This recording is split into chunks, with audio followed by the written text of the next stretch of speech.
Hello student, આજે આપણે શીખીશું ઉપાડ પર વ્યાજ. ઉપાડ પર વ્યાજ વૈસે તો પરીક્ષામાં આપને બહુ ઓછું પૂછાય કે છે, કેમ કે આ સહેલા દાખલા છે 3 માર્કના. પણ આ દાખલા આપણે બીજા ચેપ્ટરમાં પણ આવશે. બીજા ચેપ્ટરના હવાલામાં, વાર્ષિક હિસાબના હવાલામાં પણ આવશે. એટલે એ માટે પણ આ દાખલા શીખવા જરૂરી છે. સો ઉપાડ પર વ્યાજ આપણે શોધવાની મુખ્ય તો 2 રીત છે. પહેલું તો મહિનાની શરૂઆતમાં અને મહિનાના અંતમાં.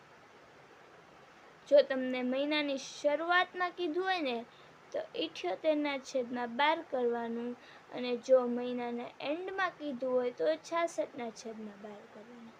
સમજાઈ ગયું? આટલું જ તમારે આમાં યાદ રાખવાનું છે ઉપાડ પર વ્યાજ ગણવાના દાખલામાં, કે મહિનાની શરૂઆતમાં કીધું હોય તો 78/12, જો મહિનાના અંતમાં કીધું હોય તો 66/12.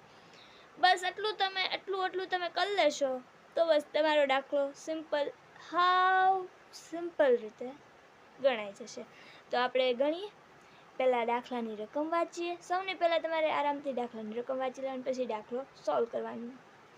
હિરલ દર મહિનાની શરૂઆતમાં 500નો ઉપાડ કરે છે. જો ઉપાડ પર વાર્ષિક 10% લેખે વ્યાજ વસૂલ કરવાનું હોય તો કુલ વાર્ષિક ઉપાડ અને ઉપાડ પર વ્યાજ શોધો. અહીંયા આપને 2 વસ્તુ શોધવાની કીધી છે, કુલ વાર્ષિક ઉપાડ અને ઉપાડ પર વ્યાજ. ઓકે, હવે તમે જોવો ને અહીંયા, તો અહીંયા મેં તમને 2 વસ્તુ કીધી હતી. હું કીધી હતી? શરૂઆતમાં અને અંતમાં. શરૂઆતમાં હોય મહિનાની તો 78/12, જો અંતમાં હોય તો 66/12. બસ આટલું તમે ધ્યાન રાખશો તો તમારો અડધો દાખલો તો આમનામ ક્લિયર થઈ જશે. હવે તમે અહીંયા પહેલાં જો તો કુલ વાર્ષિક ઉપાડ, તો આપણે પહેલાં કુલ વાર્ષિક ઉપાડ શોધી લઈએ, પછી દાખલાનો બીજો ભાગ આગળ વધારશું.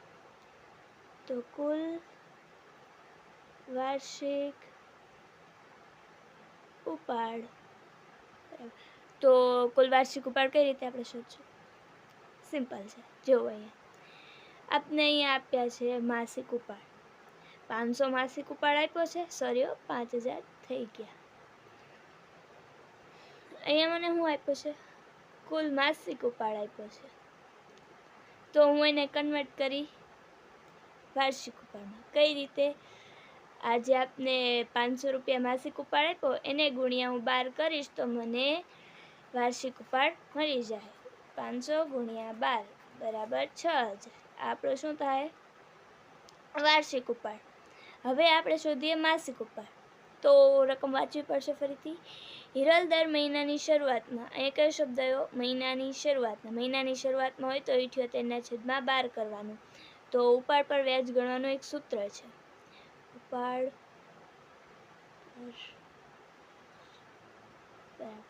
PRN/100. હવે હું તમને સમજાવી દઉં સિમ્પલી.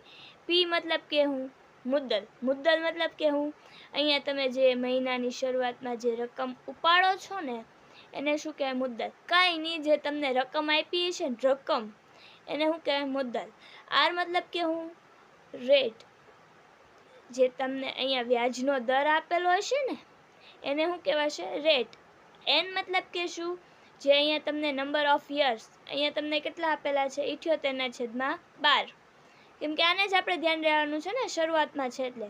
અને છોનું જ કાંઈ છે નહીં.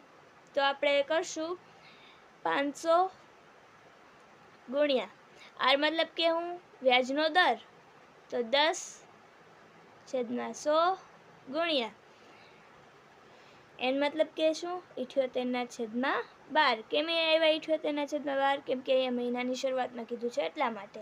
તો આપણે કરીએ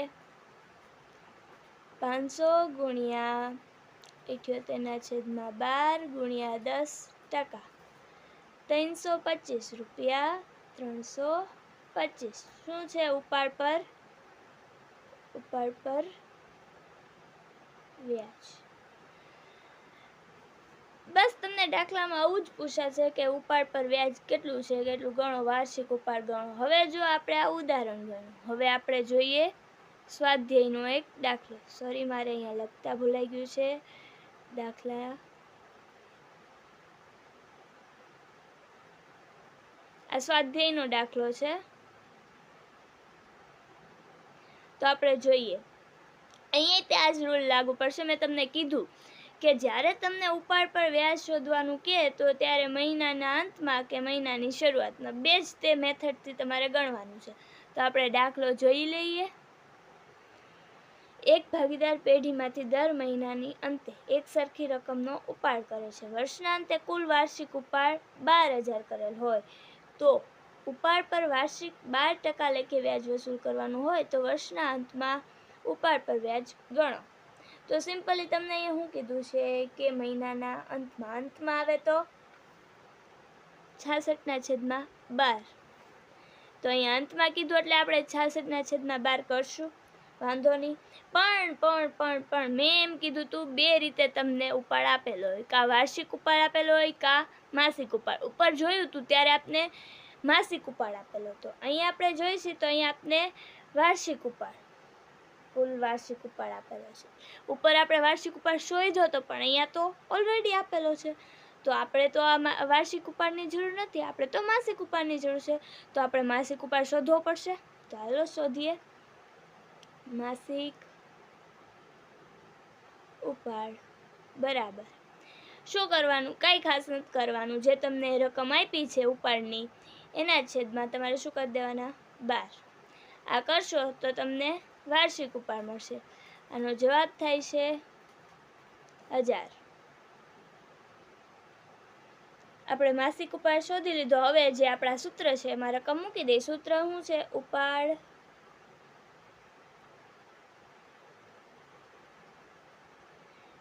PRN/100. તો P બરાબર કેટલા શોધ્યા આપણે, 1000. શું કરવા 1000 લીધા, P મતલબ કે હું મુદ્દલ મતલબ કે હું રકમ, જે દાખલામાં આપણે ઉપાડ કરી છે એની રકમ. અહીંયા આપણે 12,000 ડાયરેક્ટ નથી લેવાના કેમ કે એ વાર્ષિક ઉપાડ છે. આપણે એને કન્વર્ટ કરવાના છે માસિક ઉપાડમાં, જે આપણો 1000 છે એટલા માટે મેં 1000 લખ્યા.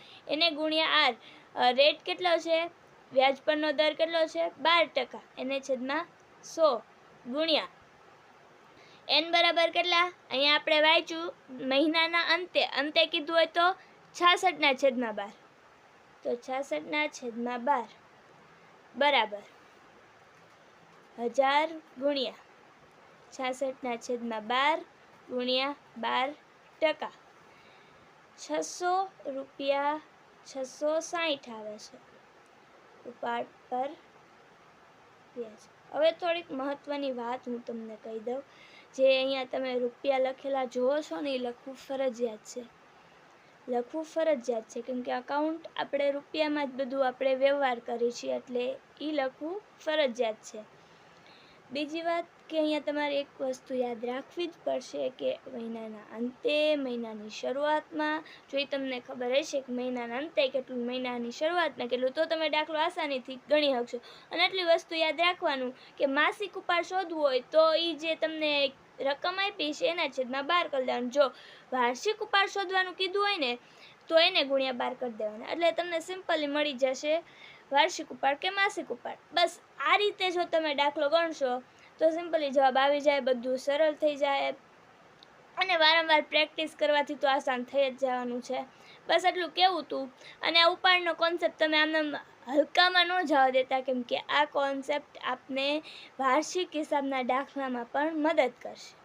બસ એટલું. ધન્યવાદ.